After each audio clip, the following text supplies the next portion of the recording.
Good day and welcome to Letters and Politics. I'm Mitch Jeserich. Many people are concerned about the plight of women in Afghanistan as the Taliban seemingly takes control of the country. I certainly, for one, share those concerns. My guest today argues, however, that the real failure was the West's attempt to try to export its own form of feminism to a country rather than allow for a more local form of feminism to take root that could survive and persevere during the return of the Taliban. My guest, Rafia Zakaria, calls it white feminism. Rafia Zakaria has long paid attention to the plight of Afghan women, both as a human rights attorney and as a journalist. She writes for the Pakistani newspaper Dawn and for The Baffler here in the United States. She is a human rights attorney and author of such books as The Upstairs Wife, An Intimate History of Pakistan. Her latest book, out today, is called Against White Feminism, Notes on Disruption. Before we go to the interview, allow me to add this, that I think the critiques that Rafia Zakaria makes about what she calls white feminism can also be found in other social movements, including civil rights, economic rights, disability rights, and LGBTQ rights. It could be difficult for some of us to hear these critiques, but I think it's worth listening to anyways, as we try to broaden our own horizon and as we try to better live with one another. Rafia Zakaria, old friend, very good to see you again as we are seeing each other through video. Thank you for taking this time to join us today. Thank you so much, Mitch. It really is wonderful to see you. Likewise. And as our entryway into what you write about and against white feminism, I'd like to begin with the current moment in Afghanistan. Now, we've had you on this show many times over the years to talk about the war on terrorism, to talk about Pakistan. That's where you're from, to talk about Afghanistan. Right now, we are watching what's happening in Afghanistan. And here internationally, and I imagine in Afghanistan as well, there's a lot of concern of what the return of the Taliban is going to mean for women in Afghanistan. What are your thoughts about that whole issue? It's very depressing to see the West once again focus on the most superficial aspects of Afghan women's existence as indicators of their relative freedom or rights. It's hard to see women who championed the invasion of Afghanistan, which was kind of, as we've discussed, window dressed in this kind of language of we're going to go liberate Afghan women, come back to the idea that, now the U.S. will leave and the Taliban have taken over, and so Afghan women are going to, quote, lose all their rights. And the reason I put lose all their rights in air quotes there is because here's what the West did do.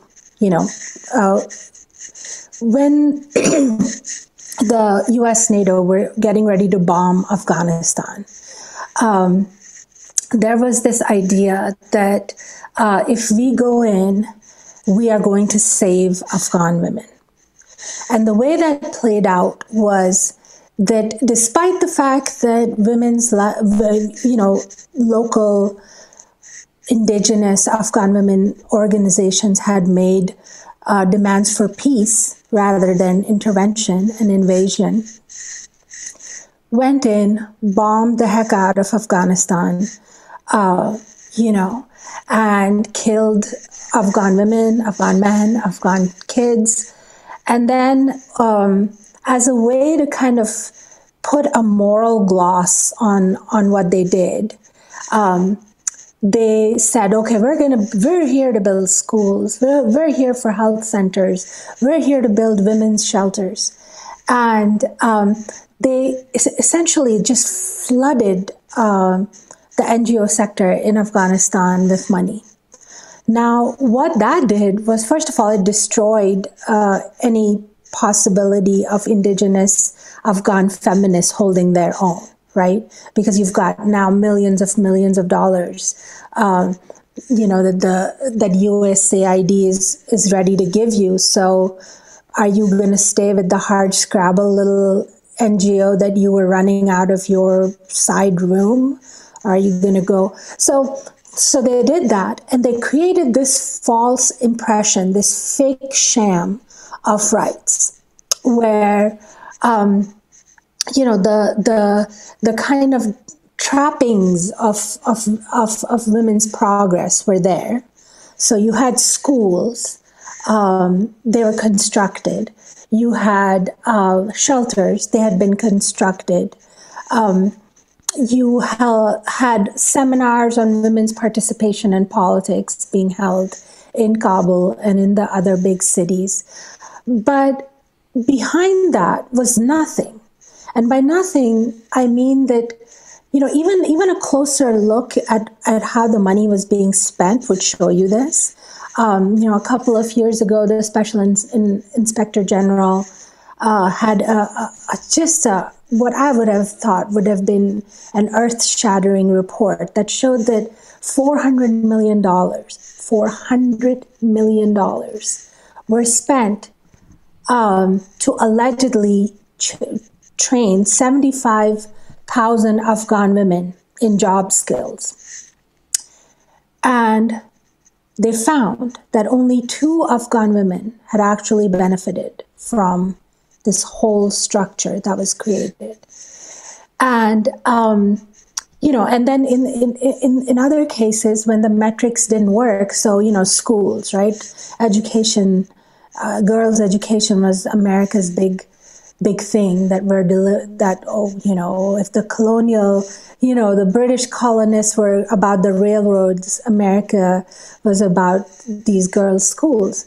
So they had these girls' schools, but, girls weren't actually attending these schools for a variety of reasons. Number one, because of the lack of physical security for them. And because, secondly, they didn't want to be seen as sympathizers with the invader. So then they changed the metric and said, well, instead of counting the number of girls that actually attend schools, we'll just count the number of schools, that were constructed. Whether or not these were operational schools, what the enrollment was, we don't care.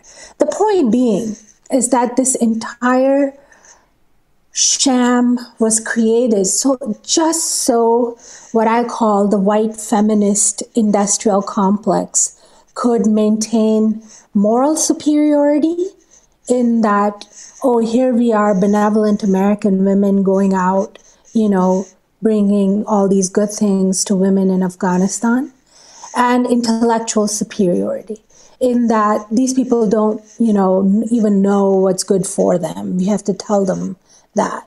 So that was the real goal of the effort then, and that played out until even now, to the very last moment. And the proof, sadly, is in the pudding, right? You see, a complete collapse, the absence of any resistance. And the reason for that is that trickle-down feminism simply does not work. You cannot export feminism, white feminism in this case, because as I talk about in the book, and we can discuss, it's the feminism defined by whiteness that gets exported. Right? The feminism, for instance, that job training program was big on internships. One of the big thing it wanted to provide Afghan women was internships. And now you're talking about a mostly rural country where there aren't basic services in most of the country. And you're talking about internships like this is, a suburban white middle-class girl in New Jersey, who's, looking to sort of burnish her credentials. But that's the problem, is that it's the interests and the ideas and the policies formulated by that white middle-class girl and then woman and then policy maker that determined what USAID was being told to spend its money on. Whereas, a real feminism has to come from the bottom up, because you can't transform a patriarchal culture without having the agents of that transformation work from the ground up. Because if you do it all from the top, the second that that sort of enforcement mechanism top down is gone, you lose all the, even if you had made gains, you lose them all, because you don't have the cultural buy-in to those projects and to those freedoms. So that is the tragedy. And of course, the price is going to be paid by Afghan women, because first they had, their indigenous feminism wiped out by this kind of capitalist, neoliberal, we're going to create jobs for everyone, and who cares if we're bombing the village, we'll build a school later. This kind of feminism come in and destroy your country. Then you have them make a hasty exit, and leave you essentially to fight alone the people, who they had been fighting. So you can't destroy a country and then say, oh, well, the Afghan people, the Afghan women, they just need to do it themselves. Well, you created the problem. And honestly, I'm quite devastated to see this rhetoric. It's all over social media today. All over. Yeah. Yeah, it's all over social media. This idea that, we were there for Afghan women, and now that we've left, the Taliban are harassing women and girls, and they're going to lose everything. Well, they're going to lose everything because you didn't help them make sustainable gains. You essentially gave them, the clothes to, and then said, okay, well, if you dress like a lawyer, you're basically a lawyer. You didn't give them any of the real education, and the real tools. And so you see all of this unraveling. And of course, Afghan women are left holding the bill and bearing the consequences. I fear for generations to come. It's going to take generations to build a new indigenous and legitimate Afghan feminism that from the ground up. Could it have been different? I don't think that American feminists, so I don't think organizations like, for instance, the Feminist Majority Foundation, and other organizations, I don't think they should have signed on to what was essentially a war to avenge 9/11. They shouldn't have done that. And if they had not done that, they would have been able to, they would not have been as co-opted. And I think that, what really did Afghan women in was this, not just, this foreign superpower bombing your country, but also this kind of coalition of what I call in the book, and it's actually a term from Columbia scholar Laila Abulghod, securofeminism, where you had white Western feminist, the white Western dominated feminist movement on one hand, matching up with this sort of transnational, international NGO movement on the other. And both of them working in tandem with essentially an invading superpower.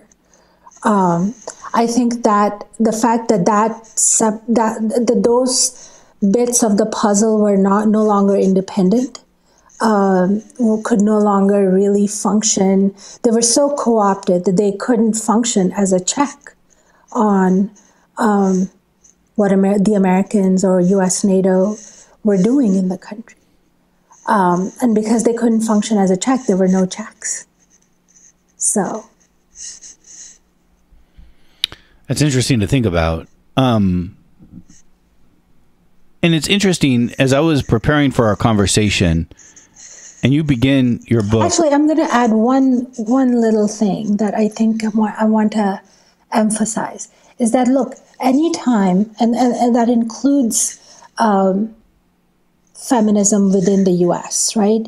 Anytime feminists ally with state power, carceral and domineering as it is, whether it's within the United States, where you had feminists, in the 70s and 80s, around the passage of the Violence Against Women Act, women like Catherine McKinnon, essentially rely on or demand that the state make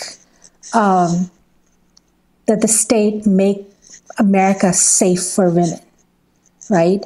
And resort to carceral policies to do so. They supported all of those policies. And of course, even at the time, Black and Latino feminists opposed that because they knew exactly which men were going to be locked up on domestic violence charges. And you had then, millions of Black men locked up under domestic violence charges. And the amount of violence against that was faced by women of color, specifically, Black and Latino, you had that skyrocket, right? Because these men had no jobs, now they had records, and what did they do? Attack the women. And the women were left with less recourse against that violence than they had been in the first place. And you have a repetition of that exact mechanism in Afghanistan, where you have white feminists allying now with a invading superpower state and saying that you are going to deliver education to Afghan women. We're going to ally with you, and then you deliver. Of course, Afghan women are not isolated from what happens to Afghan men, just like Black women are not separate from what happens to Black men. And so you had the same mechanism played out all over again, this time in a foreign country. It's the same attitude of using the coercive power of the state, whether it's bombs or prisons, and using it to sort of say that this is going to be the solution. The solution, to domestic violence is not emboldening the carceral state. Just like the solution to a lack of girls' education is not, bombing the villages in Afghanistan and then building schools there. You can't separate those two. You can't separate the war from the efforts of reconstruction, stuff like that. Exactly. You can't separate the fact that women do not live in isolation, and the fates of women are tied to what happens in their country. And the idea that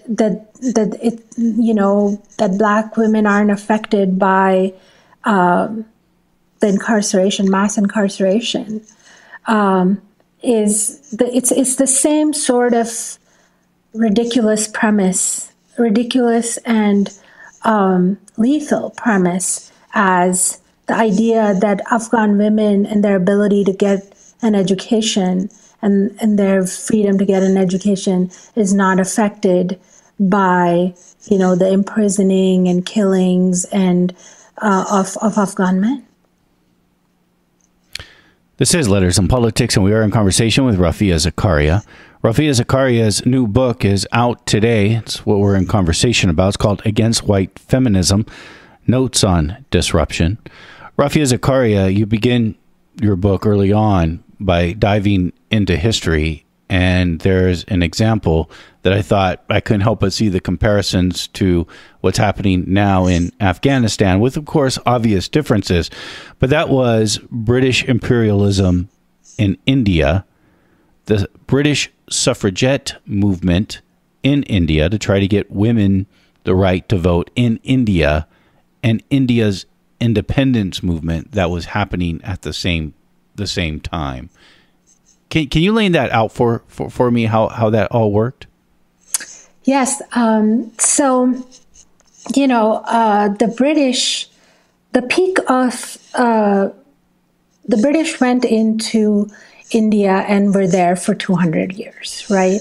So at the time that British suffragettes, early on in the 19th century, were pushing for the vote in Britain, was around the same time as the freedom struggle in India, in colonial India, was revving up against the British.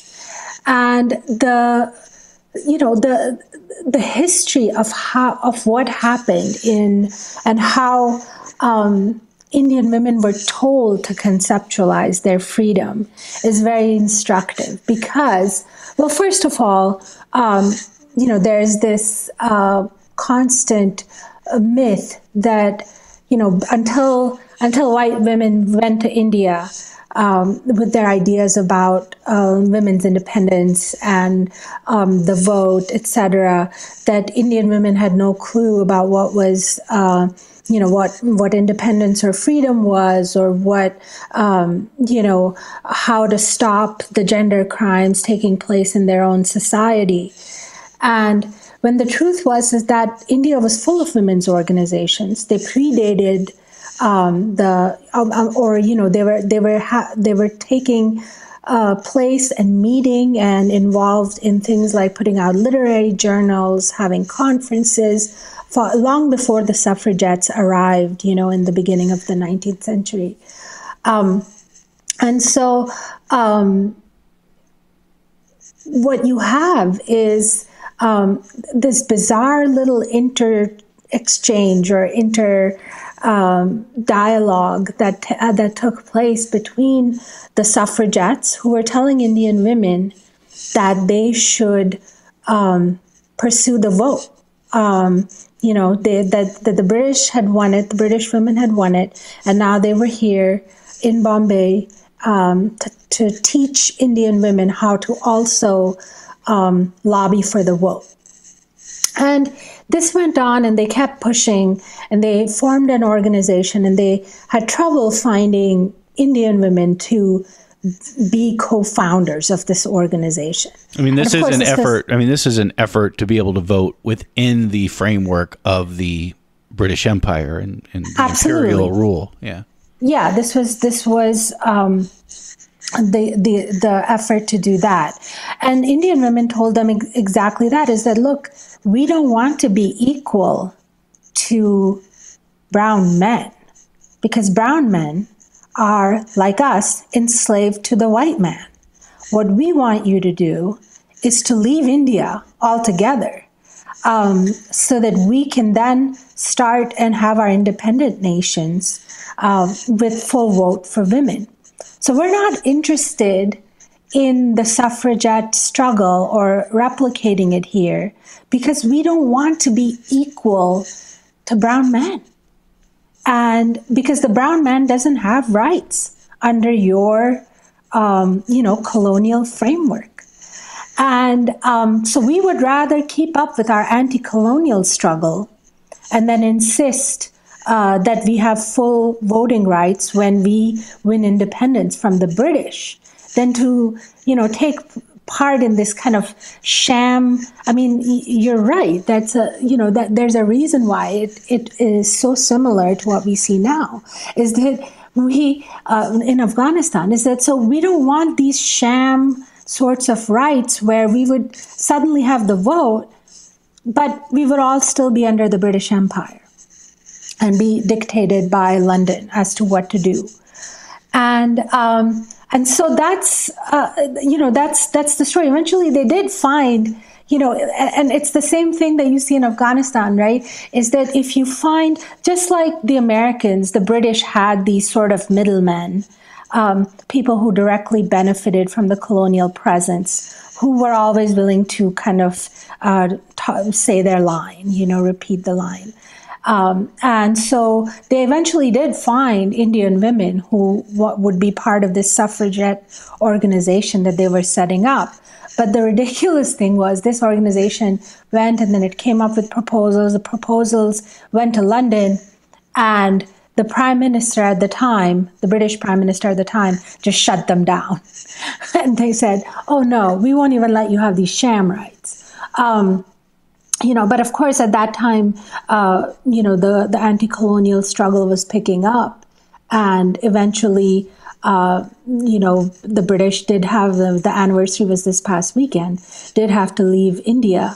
And, and when they left and India and Pakistan were created, both Indian and Pakistani women had full voting rights. They got their rights actually under the new states of India and Pakistan. Yes, independent of the British. Do you think that's possible in Afghanistan? I mean, it's possible, but like I said, the Afghan indigenous feminist movement, in becoming co-opted by the West, lost the legitimacy that the anti-colonial struggle in colonial India continued to have. So when the British were gone, the women, Indian women, Pakistani, at the time I was all India, of course, they couldn't be blamed as in you were responsible for the colonial presence. And the just grotesque nature of the tragedy in Afghanistan is that because the women took the Americans at their word, in that they would stay the course, etc., whatever, that they will be, those women at least, will be considered,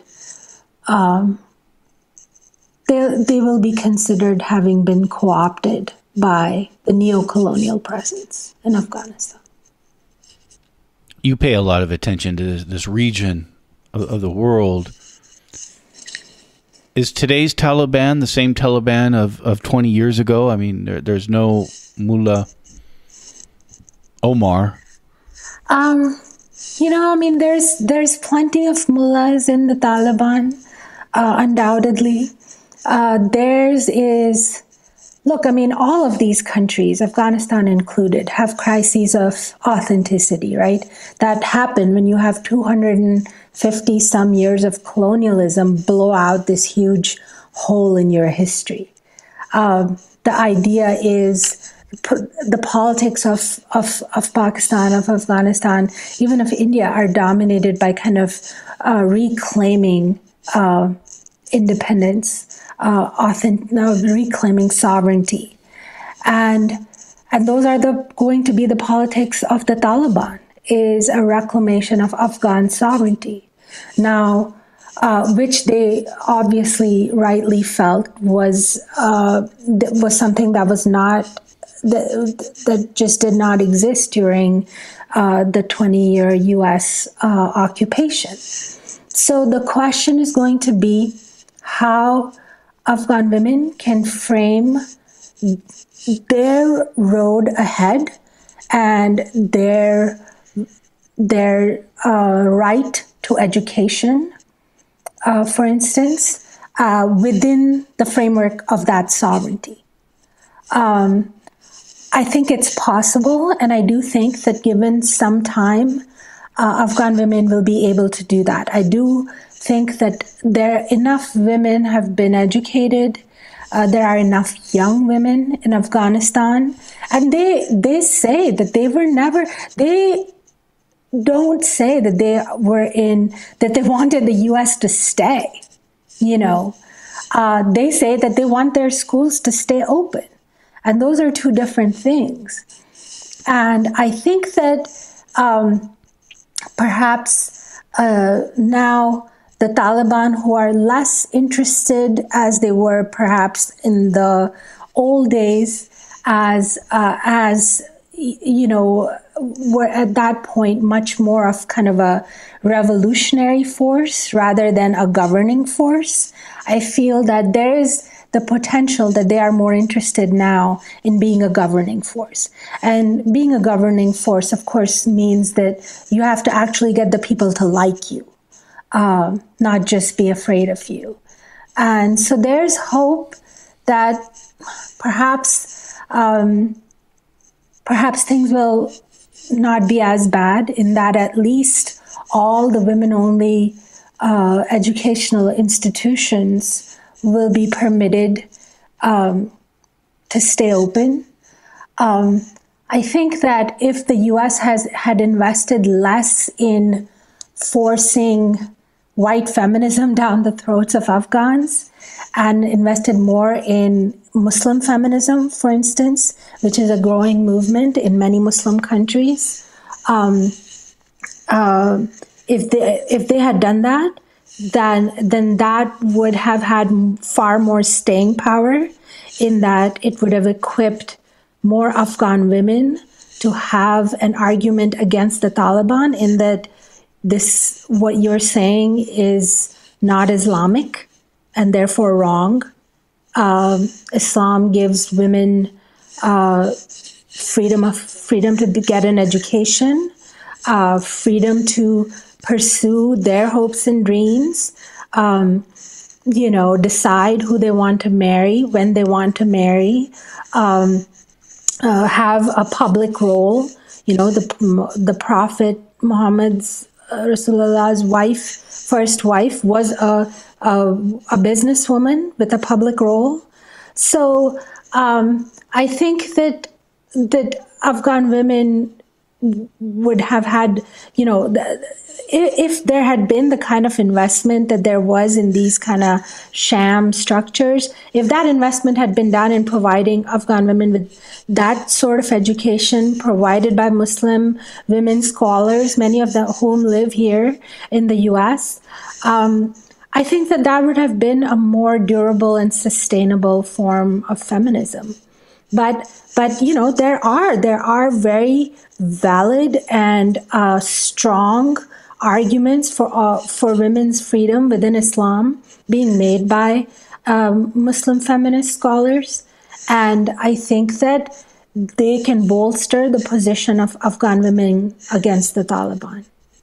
Can you talk to me more about the difference maybe between, and maybe we could start really getting into what's meant by white feminism, but maybe we can also compare and contrast it with what you're talking about here with Muslim feminism. So, by white feminism, and I say this at the outset of the book, which is that you don't have to be white to be a white feminist. And if you're white and you're a feminist, doesn't mean automatically that you're a white feminist.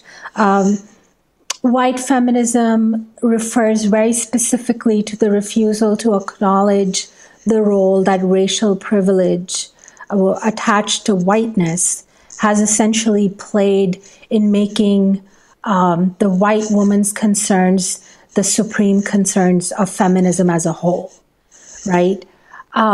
So there are, many white women who are very self-analytical and conscious of their privilege, and try very much to work and ally in ways that I think are admirable and that are responsible in a lot of ways for this book even being published.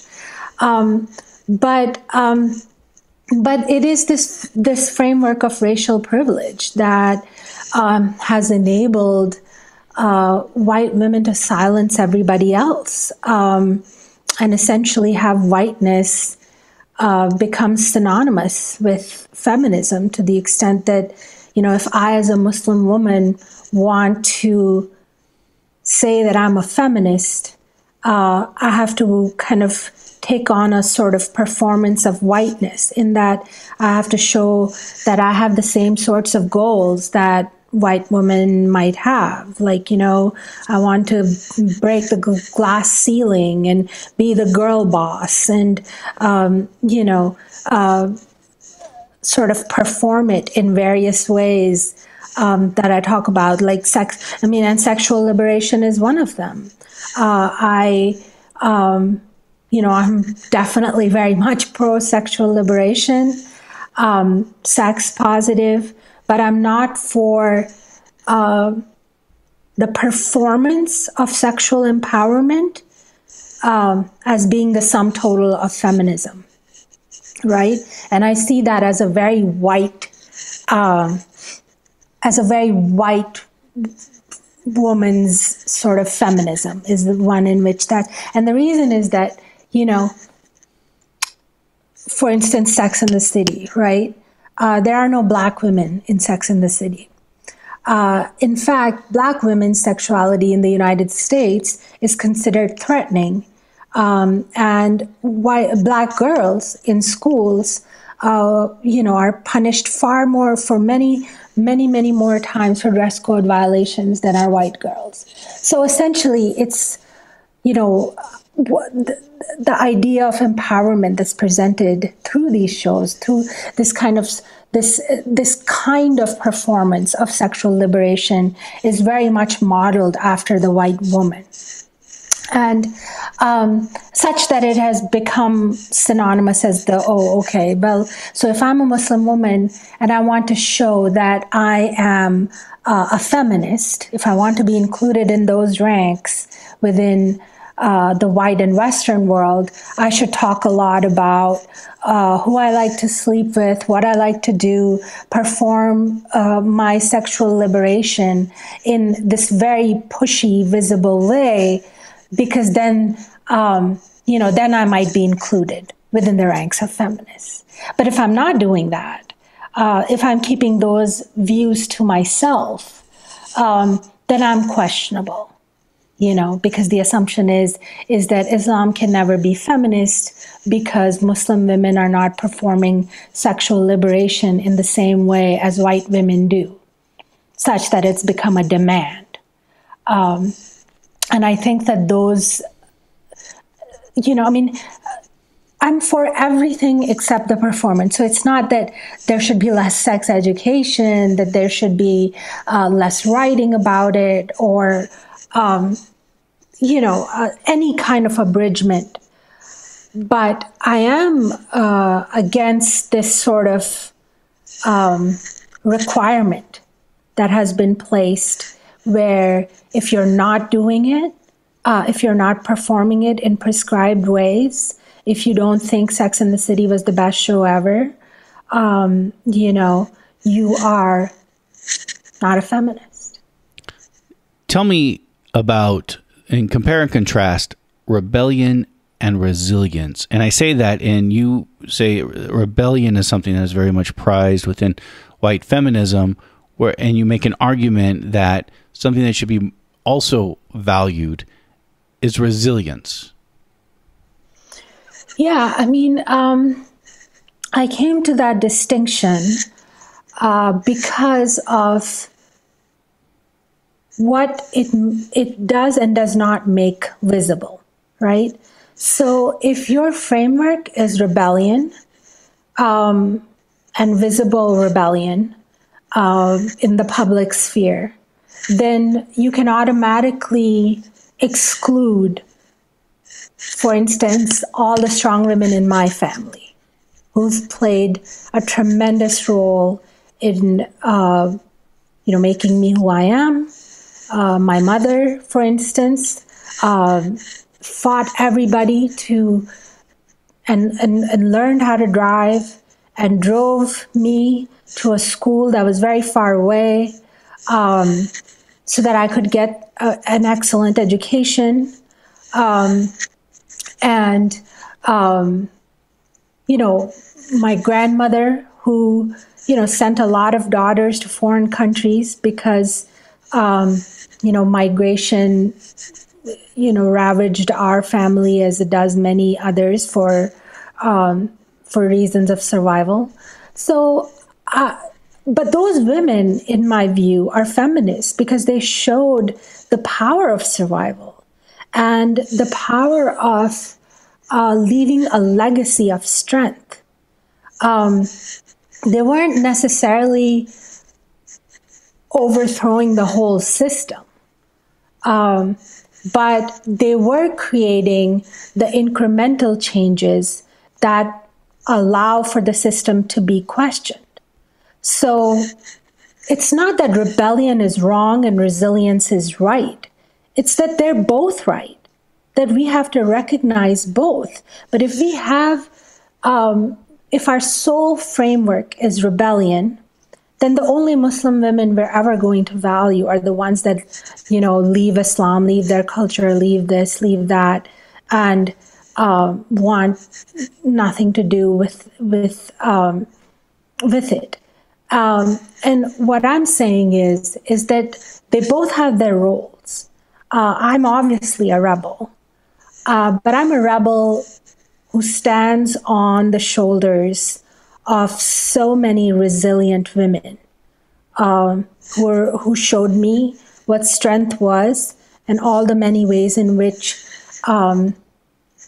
it could be cultivated and then used to change lives all around you. What are your thoughts about women serving high positions in national security, in the national security apparatus? Well, as I mentioned, this sort of buying into the coercive power of the state is now being sold. I mean, one thing I wrote about a few weeks ago for my Bachelor column was the CIA commercial that showed a Latina woman talking about being a proud Latina and a feminist and then being part of the CIA, right? And we all know what the CIA does, particularly to brown men.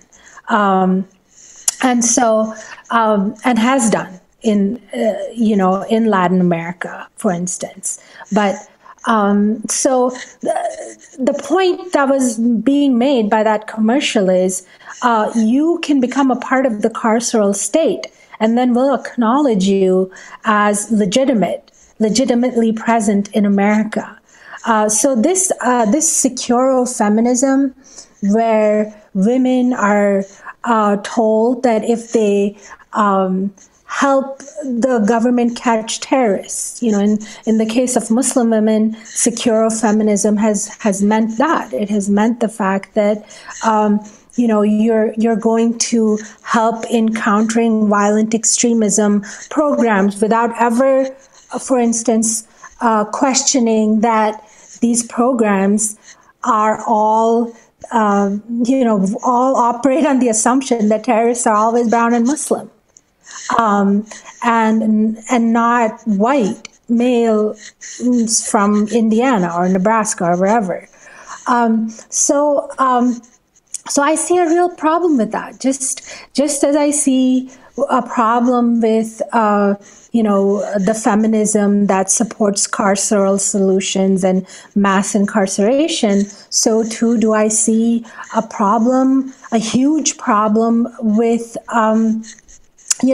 Muslim women participating or putting themselves or being demanded to put themselves in situations where they essentially are ratting Muslim men out and substantiating the framework of countering violent extremism that doesn't, that has a racial sort of concept of the terrorist as a brown Muslim person, the racialized terrorist. So I think that that's something to be extremely wary of, because it is dangled as a carrot before women who otherwise don't have who are otherwise marginalized from the system, who are otherwise marginalized from society, whose concerns are not otherwise heard. So it's this idea that Now, if you can be this informer on your community or on, Latinx people or brown people in general, then we'll let you belong. As I was spending time with your book, Against White Feminism, I did find myself frequently thinking, and we're certainly talking about white feminism here, but I also found myself thinking, white guys do this too, and when, to be honest, I've done some of these things in here as a white man myself. What is it? Is it just white feminism where these things occur? Not at all. I mean, white men have the most power in our world today, and they have the most coercive power in our world today. And it's interesting that you ask me this question, because an incident happened very recently, this past Friday, where a white male photographer was sent to take some photos of me. And one of the first things he said as soon as he walked in the door was, "You're not my client." And I was extremely taken aback by this. But I understood what he was saying. What he was saying is, you're a brown Muslim woman, and I don't have to listen to you as to how these photos are to be done. Okay? I'm going to listen to someone else, the publication or whoever. But so in other words, if you were uncomfortable with a photo or wanted a photo to be done a particular way, he was telling you, "You're not my client. I'm not working for you." Yes. Yeah. Yes, he was saying that at the outset before we ever got started, and through the entire time, he continued with these sorts of microaggressions of like belittling me, condescending to me, ignoring me, making me very visibly, palpably flustered, nervous, and it was just one of the most stunning experiences, because I guess my guard for that 1 second had not been up, and the fact is that white males are the angriest and the most coercive, and not only do they want to sort of belittle a brown Muslim woman like me by telling her from the outset, "Oh, you don't tell me what to do. I tell you what to do," right from the beginning. But they're also angry that feminists as a group would choose to have this conversation within themselves, because questioning whiteness within feminism is, of course, a preamble to questioning whiteness and patriarchy in general. So, I really hope that white women who also face, discrimination from white men, can understand that in having this conversation about race, which is a conversation that I think feminists have been very afraid to have, for decades and decades, is also kind of thumbing your nose to the white men that want to oppress all of us, that aren't particularly interested in a revitalized and in a stronger, more transformative feminism that isn't so focused on evading the race question that it loses sight of how it's losing its relevance and its effectiveness within our contemporary discourse. Again, you indicated you could be white and you could be a feminist. Doesn't make you a white feminist. And you could be non-white and be a white feminist. Have you heard from the white feminists with this book? Yes, I have heard from the white feminists. in this book. Some of their responses have honestly been truly heartbreaking and shocking.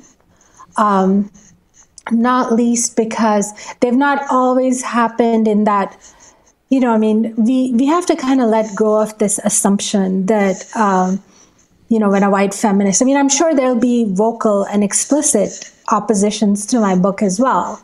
But the implicit or like the covert opposition is much easier, right? Because you can affect that by saying, oh, well, we're not going to review her book because we don't think it's important, because this isn't a feminist discussion worth having.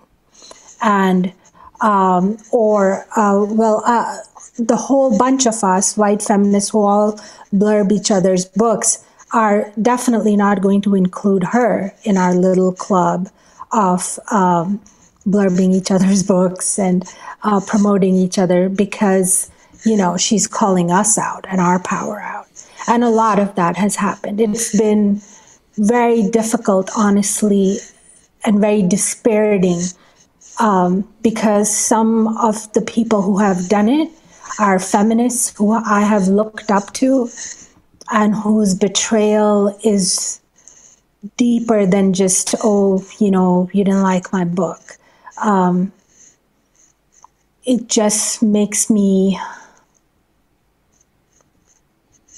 it reveals the racist underpinnings of all these exclusions, where they don't feel like they're going to have to answer for the fact that, they didn't review the book or blurb it or be willing to talk to me or whatever. You can sideline a book very easily nowadays. It's not hard to do. There are so many books published. We're still in this pandemic where, people are, not going into bookstores as much. Lots of reasons. I'd say that has been one of the hardest things.